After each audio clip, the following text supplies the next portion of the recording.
Hello viewers, you're welcome to Child and Society, the program that talks about you, your family, that talks about policies that impact on your lives, and that also showcases good role models within the society.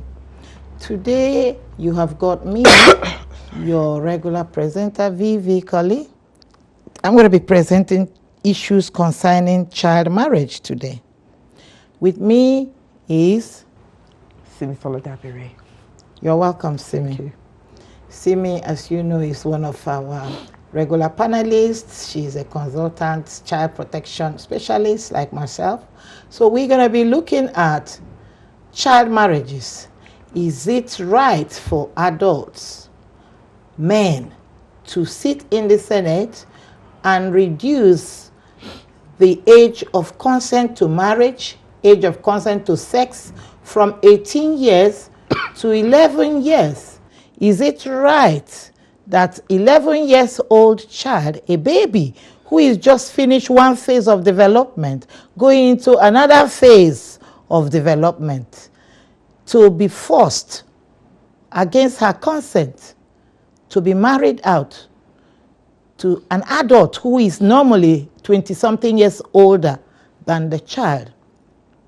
We have a case example with Governor Yerima marrying a 13-year-old Egyptian girl whom he could not marry in the girl's own country because of the prevailing Islamic laws that prevents the child from being married at that age to an older man. And he brought the girl to Nigeria to get married to. And that marriage was witnessed by a lot of people, eminent Nigerians. Are we a country, a society that condone babies from being devoured by older men? Most of these girls, I will call them babies, are children of very poor people. They are being married out to men who are privileged in the society, men who are rich, popular, famous, and their parents, because of lacking, because of poverty, abject poverty, give out their daughters to be married so that they will gain something from that relationship. My brothers and sisters from Nigeria and other African countries, please, as we're talking about this, I would like you to tune in because these are very important issues. It is against the United Nations Charter on Human Rights, on Child Rights. Nigeria ratified child rights in 2003, and yet in 2013 we are talking about reduction of what? I ask you, of age of consent. Are we preparing for our daughters to start becoming sexually active from 11 years old, when really and truly puberty issue is not the argument, because puberty depends on different people.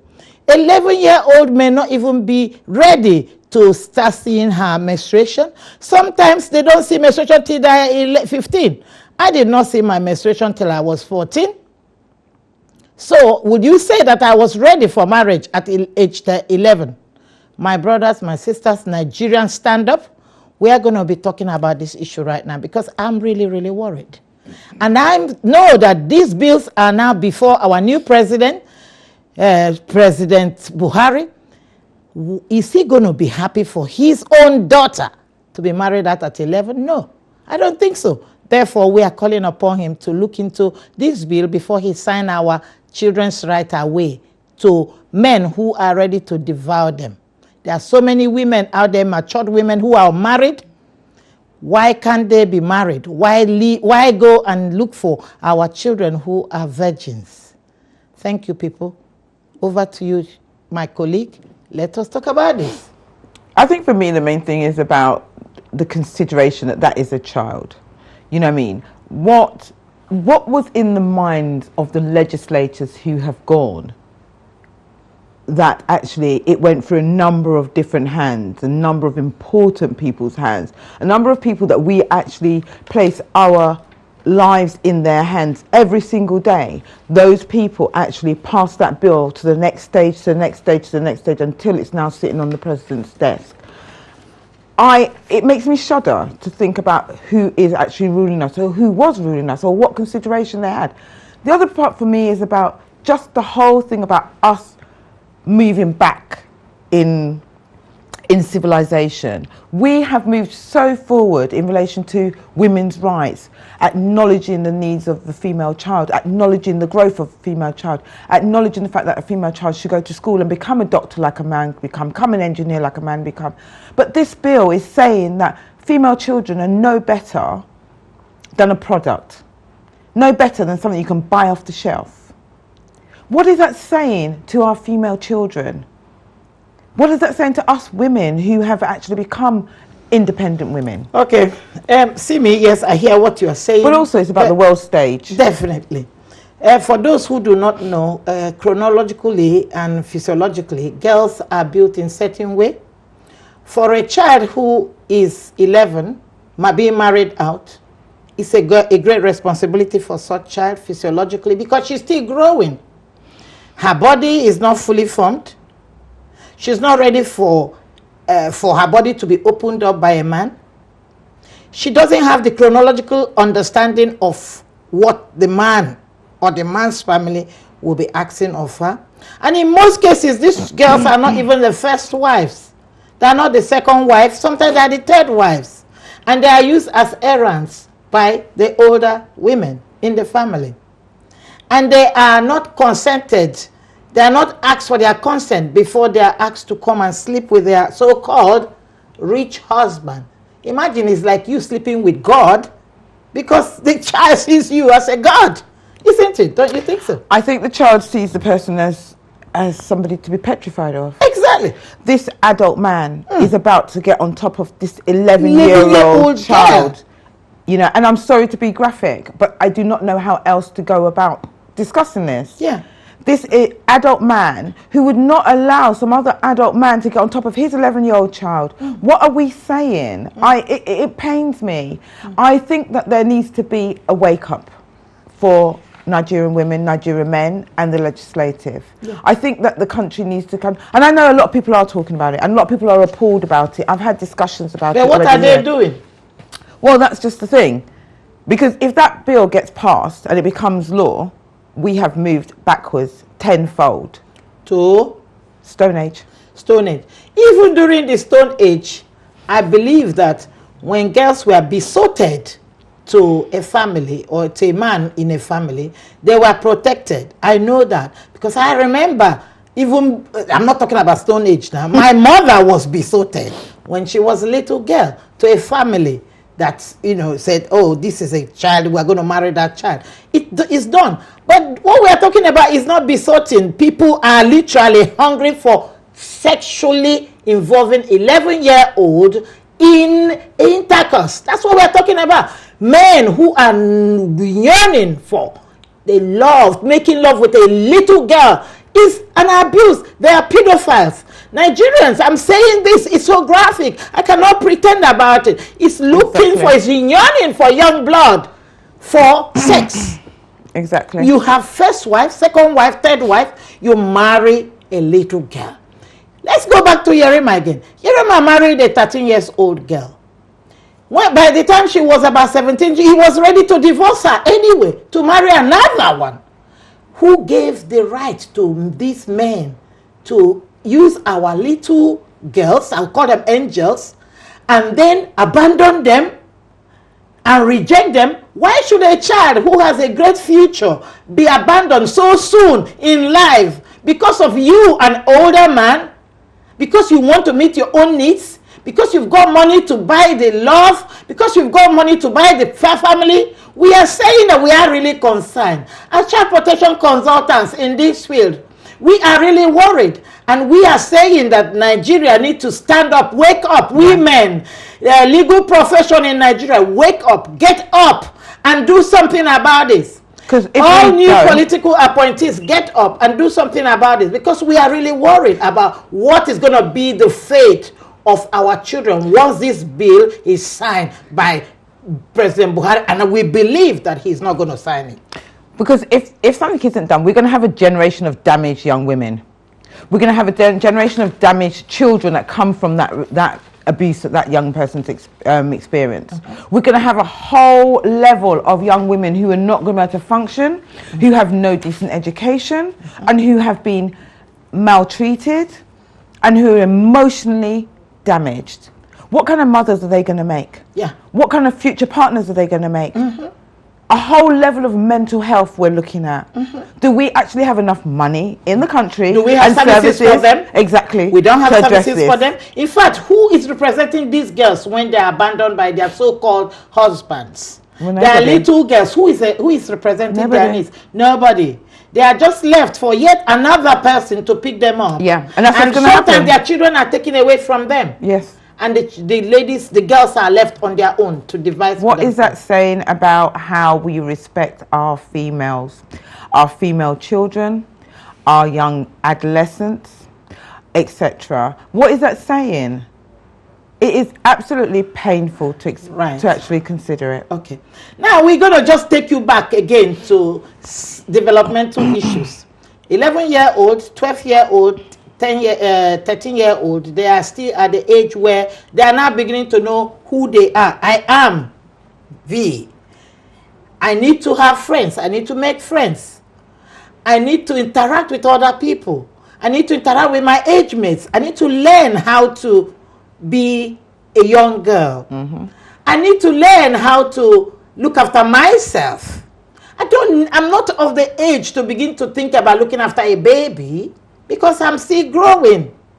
But Nigerian senators, members of parliament, they have now passed.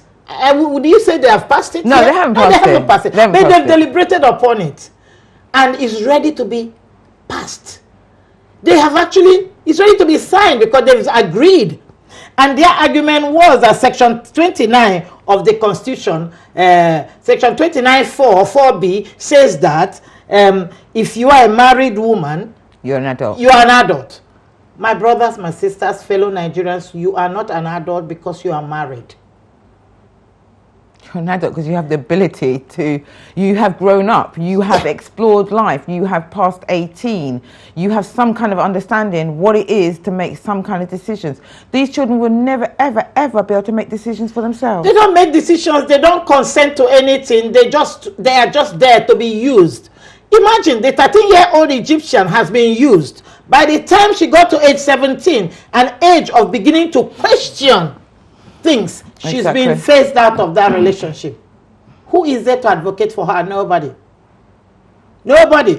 A child needs opportunity to develop chronologically, cognitively, in order that that child is able to discuss, to understand what is going on for the child.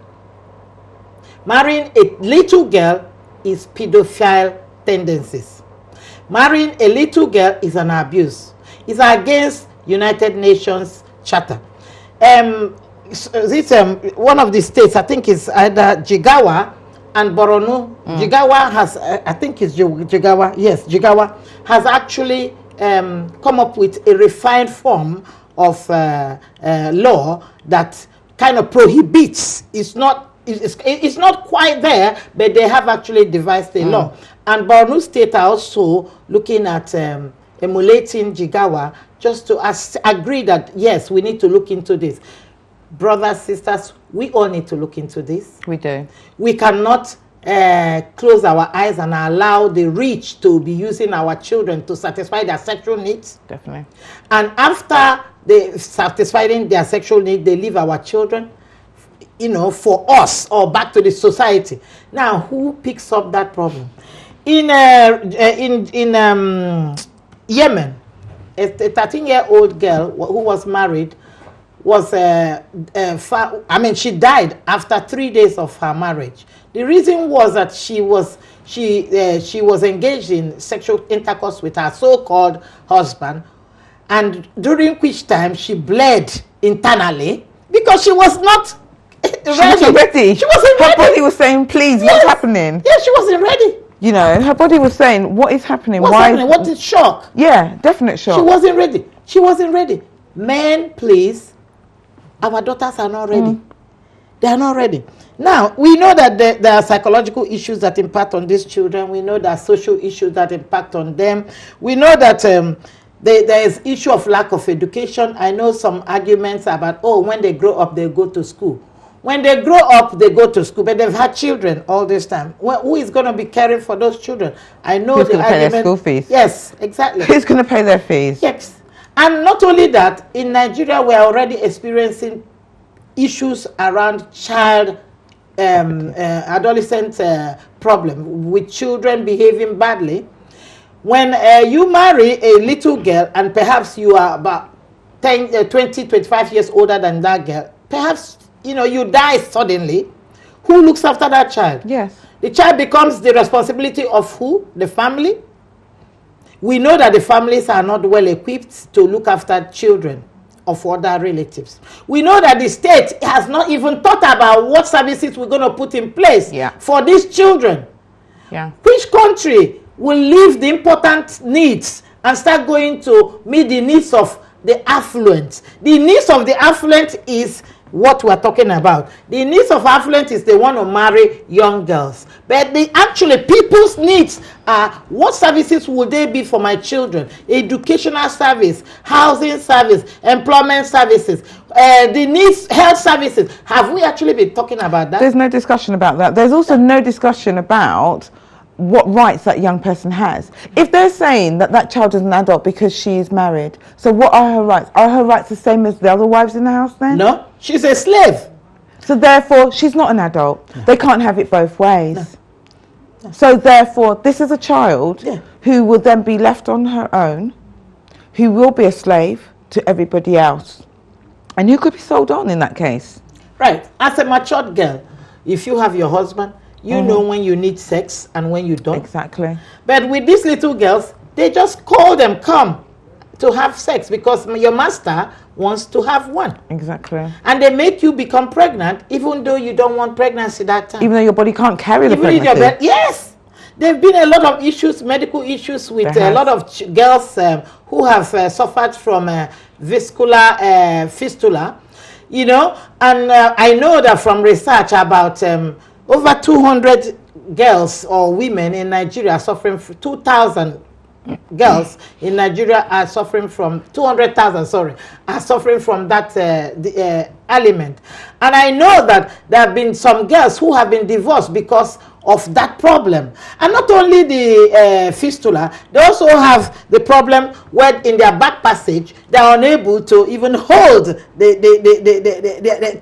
close their anus because of the same problem. Who is giving this problem to these girls? These problems are because the body is not ready for sexual and having babies. When you force girls to have babies, to become pregnant for you force them into sexual act, you are actually destroying their internal organs. And because of that internal organ, they cannot hold urine. And when the girl cannot hold urine, what happens? The man don't want the girl anymore. Exactly. And then it's time for the man to say, okay, you better leave. And they divorce you. They divorce you, you become a problem of who? Your parents or the state? Is the state equipped to look after such girls? Let's be talking about these things rather than agreeing to silly bill that is brought by selfish men in our society. We have to stop them. It's of great concern. It's of great concern that we have stepped backwards. It's of great concern that it has gone this far. I weep for our country if we do this. I weep for our girls. And I'm going to campaign and campaign and campaign against this. Even if it gets passed, I will campaign. Right. Viewers, thank you for watching Child and Society. Again, we have discussed this program and we will continue to discuss this program. We will not give up. We will not give up on this. Our daughters are supposed to be left to go to school, to be educated, to marry men of their choice, to marry at the right age, not to be forced into child labor in the name of marriage, not to be forced into child slavery in the name of marriage. People of Nigeria, stand up. Buhari, please, we are begging you, do not sign this bill which is passed before you. Viewers, thank you for watching and join us on Twitter, join us on WhatsApp. Facebook. The numbers will be showing on the screen now. Thank you very much. Thank you, and please join hands and protect our daughters. Simi and myself will not give up. All the women in child protection services will not give up. NAPTIP Nigeria will not sit down. All of us are working towards making sure that our girls are protected. United Nations Charter on Child Rights must be upheld in all states, not Definitely. a few, in all states. Thank you very much, Nigerians. Bye. Thank you for watching. Thank you for watching.